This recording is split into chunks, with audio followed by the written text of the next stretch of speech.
तो हेलो दोस्तों, आज हम बात करने वाले हैं बेस्ट स्टडी टिप्स एवर। ऐसी स्टडी टिप्स जो आपको हमेशा फॉलो करनी चाहिए, भले एग्जाम्स चल रहे हैं, एग्जाम्स नहीं चल रहे हैं, और अगर इसको फॉलो करोगे तो आप 100% टॉप करोगे, आपके मार्क्स भी 100% आएंगे।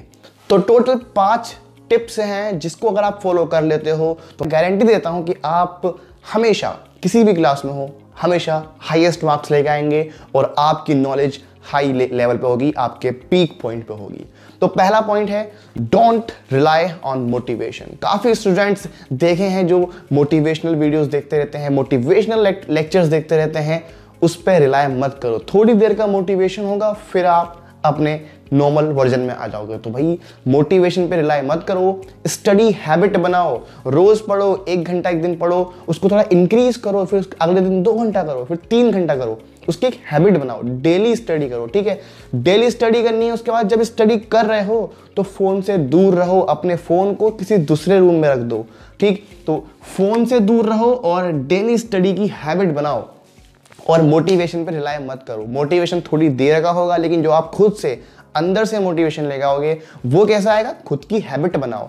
एक अगर स्टडी हैबिट बन गई तो मोटिवेशन की जरूरत नहीं है। ओके, तो खुद को मोटिवेशन का एडिक्टिव मत बनाओ, खुद को खुद सपोर्ट करो, खुद आगे बढ़ो। ठीक है, उसके बाद बात कर लेते हैं सेकंड पॉइंट की, that is keep your material concise. अपने मटेरियल को जितना हो सके उतना शॉर्ट रखो।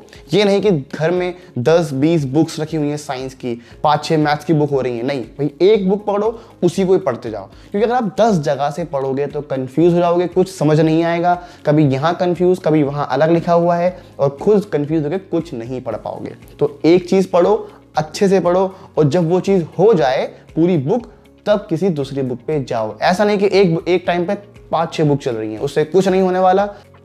एक टाइम पे आप 2-3 काम नहीं कर सकते, तो इस चीज को जरूर कर लेना कि भाई अपने मटेरियल को कंसाइज रखो।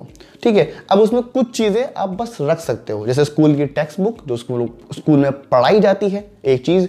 दूसरी बात आपके नोट्स। ठीक है, आपकी टेक्स्ट बुक और आपके नोट्स जरूरी हैं। उसके साथ साथ अगर आपने नोट्स भी कर लिया, अपनी बुक भी कर ली है, उसके बाद आप कोई क्वेश्चन बैंक ले सकते हो, कोई भी, किसी भी कंपनी की। मैं कोई आपको सजेस्ट नहीं कर रहा हूँ, आप खुद चेक कर सकते हो यूट्यूब के ऊपर, कोई भी आपको जो अच्छी लगे क्वेश्चन बैंक, उसे आप रख लेंगे। और उसके साथ साथ एक सैंपल पेपर, बस, उसके अलावा कुछ नहीं चाहिए।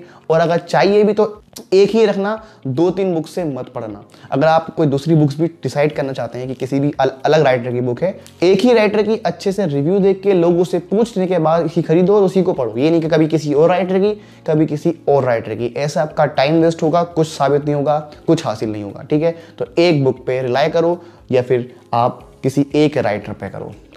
अपने मटेरियल को जितना हो सके उतना कंसाइज रखो। ठीक, इसके बाद third tip, that is most important and most effective tip, that is frequent revision. Frequent revision यानी कि जितना हो सके उतनी बार रिवीजन करते रहो। जितना आप रिवीजन करोगे उतने ही आपके अच्छे मार्क्स आएंगे। तो रिवीजन ज़्यादा से ज़्यादा करो। रिवीजन करने के बहुत तरीके हो सकते हैं, आपको मैं 2-3 तरीके गिना देता हूँ। पहला तरीका कि उसी चीज़ को बार बार रीड करते रहो। तो ये सबसे बेसिक तरीका है कि आप रीड करके उस चीज़ को लर्न कर रहे हो, बार बार रिवाइज कर रहे हो। सेकेंड मेथड है उसको राइट करो, लिखो उसको। ठीक है, राइटिंग करोगे तो आपको एक बार राइट करने पे वो 7 टाइम्स रीडिंग के बराबर होता है। तो अगर आप कोई भी कॉन्सेप्ट लिख लेते हो तो आपको उसको कैसे रिप्रेजेंट करना है एग्जाम टाइम पे, वो काफ़ी ज़्यादा आपको हेल्प करेगा। उसके बाद थर्ड है आपका एक्सप्लेनिंग मेथड या फिर स्पीकिंग मेथड, जिसमें आप किसी भी कॉन्सेप्ट को बोलोगे, आप किसी को समझाओगे। अगर कोई समझाने के लिए नहीं है तो अपना माइक ऑन करो अपने फ़ोन का और उसमें समझाओ जो भी आप चीज़ कर रहे हो, या फिर मिरर के सामने। उससे क्या होगा कि आपके बोलने की स्किल्स, स्पीकिंग स्किल्स अच्छी होंगी, बोलते कैसे हैं आपको समझ में आएगा। अगर आपके प्रैक्टिकल टाइम पे वाइवा होगा तो आप वो चीज़ अच्छे से एक्सप्लेन कर सकते हो, आपको बोलना आएगा। आगे चलकर आपको काफ़ी बेनिफिट करेगा, क्योंकि काफ़ी ज़्यादा सेक्टर्स में आपको बोलना काफ़ी इंपॉर्टेंट होता है, खासकर इंटरव्यूज़ में आप बोल पाओगे। तो बोलने की प्रैक्टिस करो, लोगों को समझाओ। अगर लोग नहीं है तो रिकॉर्डिंग करो अपने माइक में, जो भी आपने पढ़ा उसको बोलो और रिकॉर्ड करो अपने माइक के अंदर। ठीक है, तो इस चीज़ को ज़रूर करो। ये हो गया तीसरा तरीका। उसके बाद थर्ड मेथड, क्योंकि जब आप बार बार रिवीजन करते हो तो आप उससे बोर होने लगते हो, ऐसा सबके साथ होता है। तो आपको क्या करना है, पहले रीडिंग, फिर राइटिंग, उसके बाद स्पीकिंग, यानी कि आपको एक्सप्लेन करना है। 3 तरीके से रिवीजन हो गया। थर्ड, आप फ्लैश कार्ड्स बना सकते हो कि किसी पेपर पे लिख के क्वेश्चंस खुद से पूछ रहे हो, या कोई आपका दोस्त आपसे क्वेश्चन पूछ रहा है। या फिर आप फिफ्थ मेथड, आप क्विज खेल सकते हो, खुद से क्विज खेल सकते हो, ऑनलाइन क्विज खेल सकते हो, या दोस्त से क्विज खेल सकते हो, या फिर क्लास में क्विज हो सकता है, लेकिन क्विज खेलो। उससे क्या होगा कि आप बोर नहीं होगे, बार बार रिवीजन होगा उस चीज का, ठीक है। उसके बाद आप सेल्फ क्वेश्चनिंग कर सकते हो, खुद से ही मन में क्वेश्चन पूछ सकते हो, उससे इंटरेस्टिंग क्वेश्चंस निकाल सकते हो। अगर आपने ज़्यादा ही कर लिया है तो आप अदर पेपर सॉल्व कर सकते हो। तो इस तरीके से आप बार बार रिवीजन कर लोगे, बोर भी नहीं होगे, और आपके काफ़ी अच्छे मार्क्स आएंगे। मैं गारंटी देता हूँ, अगर आप इतना कर लेते हैं तो आपके 100 मार्क्स आएंगे, अगर आप सिर्फ इतना कर लेते हैं कि बार बार उसी चीज़ को फ्रिक्वेंट रिवीजन करते हैं। उसके बाद बात कर लेते हैं फोर्थ पॉइंट की, दैट इज स्टडी प्लान। आपके पास एक रोड मैप होना चाहिए। अगर आपको कहीं जाना है, अगर आपको रास्ता पता ही नहीं, तो आप कहाँ जाओगे, आप भटक जाओगे।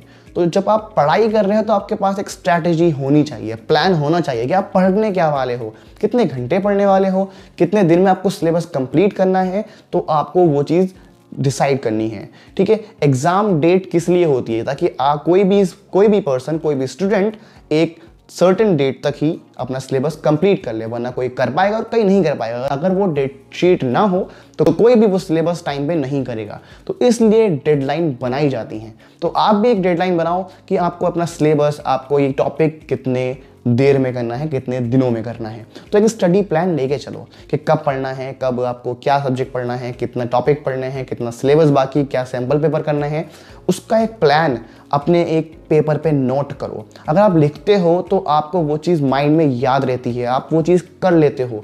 तो एक प्लान बनाओ, या फिर आप प्लान यूट्यूब पे कहीं भी देख सकते हो, आप वीडियोस चेक कर सकते हो, प्लेलिस्ट मैंने बना रखी है, आप वहाँ चेक कर सकते हो, लेकिन प्लान ज़रूर बनाओ। उसके बाद हम बात कर लेते हैं अपने फिफ्थ पॉइंट की, दैट इज़ पोमोडोरो मेथड। अब हमने काफ़ी डिस्कस करा है पोमोडोरो मेथड के बारे में, बट ये उसका ही थोड़ा एक वर्जन है। पोमोडोरो में क्या होता है कि आप 25 मिनट स्टडी करते हैं और 5 मिनट का ब्रेक लेते हैं। अगर आपको पढ़ने की हैबिट नहीं है तो हो सकता है कि आपको एक कम लगे टाइम, हो सकता है कि आप छोटे से टाइम में स्टडी करने के बाद आप फिर स्टडी छोड़ दो, तो आप थोड़ा टाइम इंक्रीज करते जाएंगे वक्त के साथ साथ। आप 25 मिनट थे, फिर उसको 30 मिनट स्टडी करो और फिर अगेन ब्रेक लो, फिर 35 मिनट स्टडी करो, फिर ब्रेक लो, फिर ऐसे टाइम इंक्रीज कर जाओ। अब ब्रेक कैसे डिसाइड करना है, उसका एक सिंपल फॉर्मूला है कि आप जितने टाइम भी स्टडी कर रहे हैं उसको 5 से डिवाइड कर दो। फॉर एग्जांपल कि अगर आप 45 मिनट स्टडी करते हैं तो 45 को 5 से कर देंगे हम डिवाइड, कितना रहेगा 9। दैट मीन्स आपको 45 मिनट स्टडी करनी है और उसके बाद आपको 9 मिनट का ब्रेक लेना है। तो सिंपल टेक्निक है, अगर आप 60 मिनट स्टडी करते हैं कंटिन्यूसली, 12 मिनट का आपको ब्रेक लेना है। तो सिंपल है, आपको इस तरीके से ब्रेक भी लेते रहेंगे और स्टडी भी करते रहेंगे, क्योंकि ब्रेक लेना काफ़ी ज़रूरी होता है। अगर आप ब्रेक नहीं लेंगे तो आप जल्दी से बोर हो जाएंगे, आपका फोकस, रिटेंशन गिर जाएगा और आप स्टडी नहीं कर पाएंगे। तो पढ़ना ज़रूरी है, उसके साथ ब्रेक लेना भी ज़रूरी है। दिन भर पढ़ते रहोगे तो आप खुद एग्जॉस्ट हो जाओगे, पढ़ नहीं पाओगे, बस कुछ समझ में नहीं आएगा। तो इस टेक्निक के थ्रू पढ़ो, आप काफ़ी देर तक पढ़ पाओगे। तो ये थी वो 5 बेस्ट स्टडी टिप्स एवर। अगर आपको पसंद आए तो वीडियो को लाइक करना, साथ में चैनल को सब्सक्राइब भी करना। अगर आपको और जानना है तो मुझे कमेंट कीजिए ताकि मैं उस पर वीडियो बनाऊं। तो मिलते हैं आपसे अगली वीडियो में, तब तक के लिए all the best, thanks for the watching and piece.